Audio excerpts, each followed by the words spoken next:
Good day everyone, another day, another vlog. For today's video guys, mag-unwrapping tayo. May binili po kasi ako sa online shop. At kung ano ito, samahan niyo ko guys. So, ito yung in-order ko guys. So far, maganda yung pagkakabalot niya. So, tingnan natin.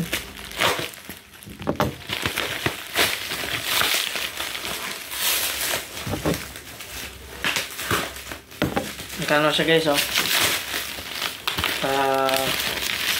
Bubble wrap sa tawag ito. Bubble wrap niya ito. Ayan. So safe na safe yung parcel nyo kasi naka bubble wrap siya.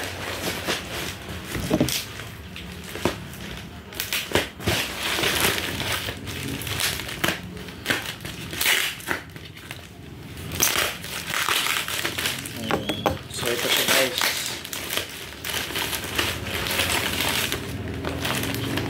Taran! Ito yung binili ko. Solar na ilaw. Buy one take one. So nabili ko to, nabili ko to dalawa na 668. Dalawang piraso na. Yan. Yung isa.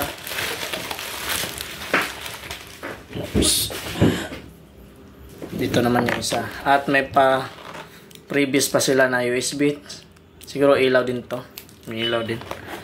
So ito siya guys. Yan. For only 668, dalawa na. Kasama na shipping fee. So tingnan naman natin yung loob. Kabukas yung ilalim siguro sa ano. Pero wala namang kaso. Kasi safe naman yung loob.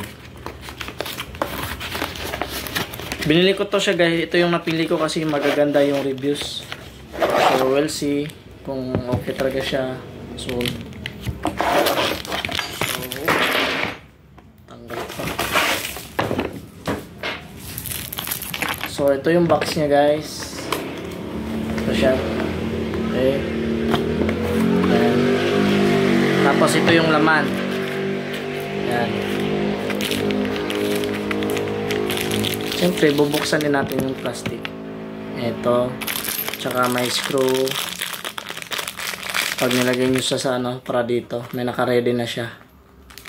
Tsaka may free na rin na battery para sa remote control. Okay. Check natin. So far guys, okay naman. Feel ko naman maganda yung quality. Kasi kapal siya eh. Tsaka medyo mabigat.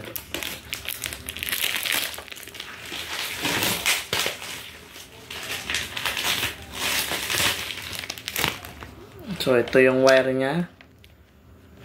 Sa panel board. Tapos ito naman po sa ilaw. Yan. So ito yung ilaw niya guys. Solar lamp IP67. Ilang watts ba to? 650